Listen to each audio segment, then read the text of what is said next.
Jurassic World Fallen Kingdom is the movie I'm going to be reviewing. And what do I think of this one? I'm not a big fan of this one. This one's not very good. Why? It's definitely a major step down from the last one, which was an 8 out of 10. This one's a 5. Spoilers. Sorry, I usually end with that. Yeah, this one's a 5. I'm gonna start this with the only way I know how. Characters. Owen Grady is at his best in this one. He is better than he was in the last one, and he's worse in the next one.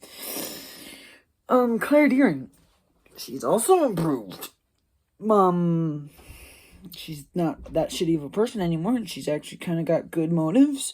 But one bad thing about these two characters is their love story development has just been completely wiped away, and we're restarting again, and I hate it when movies do this. I hate that. That's so stupid. Why not just continue?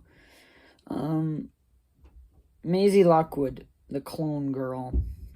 Spoilers, yeah. Listen, I'm up front. I spoil shit.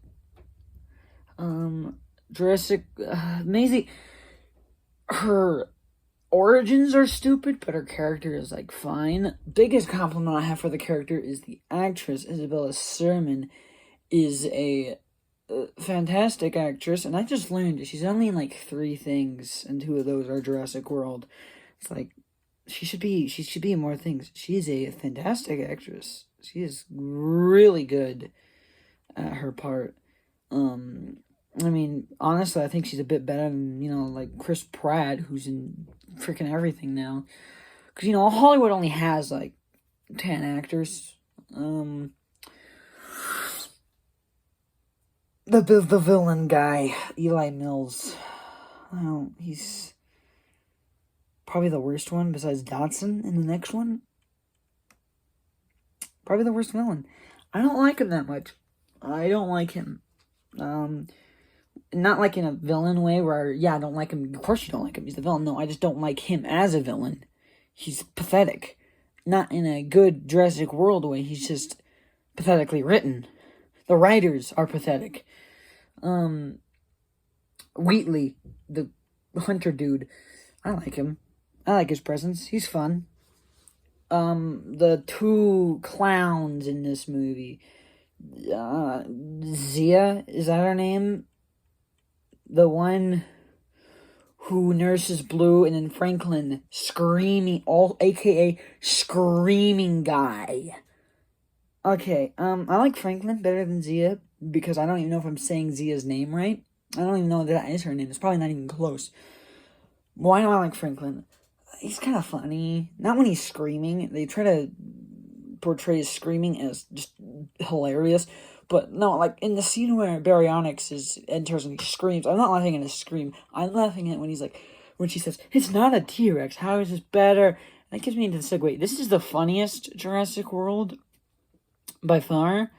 And this is the funniest Jurassic movie. But the thing is, though, that's kind of a detriment, because it's kind of too funny. Honestly, it tries a little bit too hard at that. Funny, Chris Pratt, pretty funny guy, right? It's like Jim Carrey. This movie's kind of like Jim Carrey, where it tries to lean in a bit too much with the comedy and things. It's just like, just stop, please, just shut up. Like Jim Carrey sometimes, but sometimes it's really good, like this franchise. Other points. The Indoraptor is fantastic. He steals every scene he's in, and I love it. That shot where he's on top of the building roaring into the night sky as lightning goes off. Well, I'm thinking the lightning goes off. But the scene where he just roars into the night sky, and it's like, that's pretty cool. The laser thing, where you point a gun at somebody and don't shoot them, you shoot a laser at them so the dinosaur can kill them. That's very stupid. I don't like that. That's really dumb. But otherwise, the Indoraptor is fantastic. But you see, I think I've heard the sentiment mainly just from my dad that the Indoraptor isn't very it's repeating the same ideas from the last one. It's repeating what worked.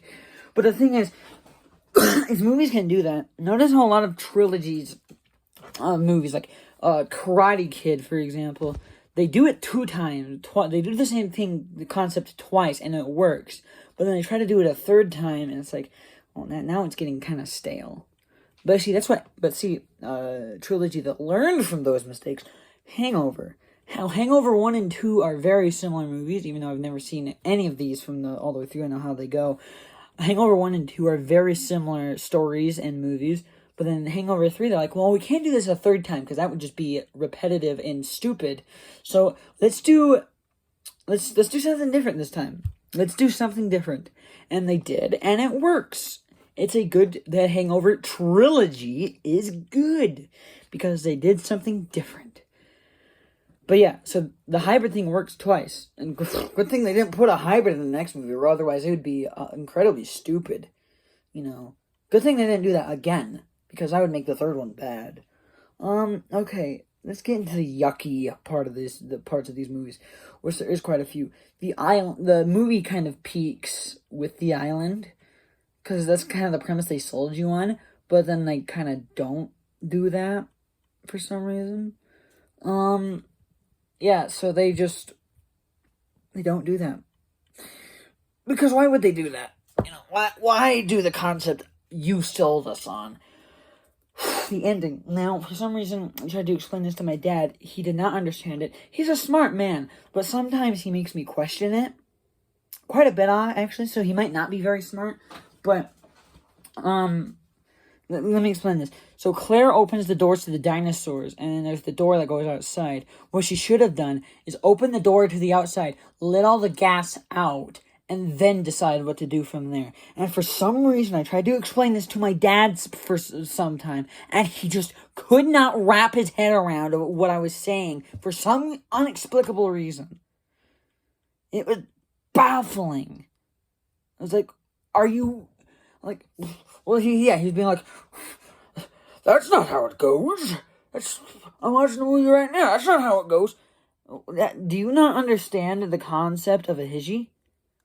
Because if you can't understand what I'm trying to convey here, then almost every single hiji, how it should have ended, will make absolutely no sense to you, because that's not how it happened. Owen didn't get burned by the lava. That didn't happen. That's not how it happened at all. Hiji, you got it wrong, even though that's your entire goddamn point. I don't know, I'm getting... Oh, trust me, this is not the much teeth you're gonna see me. Get ready for next episode. The music is pretty good. Michael Giacchino is a good composer. He, makes the Fallen Kingdom theme, or the Indoraptor theme, whichever. It's kind of both. It's pretty good. The final fight between the Indoraptor, Owen, Blue, Maisie, and Claire is good. I like that one. It's got some good moments in it. The final scene where the Indoraptor and the Blue are spinning around and the Indoraptor gets impaled onto the Triceratops skull. I like that. It's a good death scene. Unlike another villain we're about to get up to. The setup for the next movie, I loved it. I was like, I didn't really enjoy this one that much, but I am here for what the next one's going to bring. So what they do is all of the dinosaurs are now released out into the wild, and now we're going to have some dinosaurs running rampant around cities, around this urban areas. And I was like, I'm here for that, man. We had 15 minutes of that in Lost World, and it was awesome. So a whole movie of the San Diego scene from Lost World in an entire feature-length film? Hell yeah. I'm here for that. Let's go. I want to watch that, man. I was so hopeful for this. But watching these movies again, Jurassic World and Fallen Kingdom, makes me realize this entire franchise, really, but Jurassic World, or the entire franchise, really the entire franchise, it should have just not been a franchise and stayed a solo film. mean, I know we've got a good fan base going. We got a pretty damn good community, and we get excited. I'm not excited for the next one, Rebirth. I will review that when it comes out, by the way. But I don't know, man. It's just I don't know. I'm kind of getting Jurassic World fatigue, mainly because the last one just took so much out of me. So I'm hopeful for Rebirth, but not excited. But Fallen Kingdom, 5 out of 10. It's decent. It's okay. Sometimes I flip flop on whether or not it's better or worse than Lost World. It's basically just Lost World again, which is kind of irritating. So I mean, yeah, and this movie is also made a little bit. It'd probably be a 6 out of 10 pre-Dominion, but since Dominion is now out, it is now dropped. It is worse because of it, because it sets up such a shitty movie. Stay tuned for that one. You're gonna see me get unreasonably mad at something that really doesn't matter. Stay tuned. I'll see you later.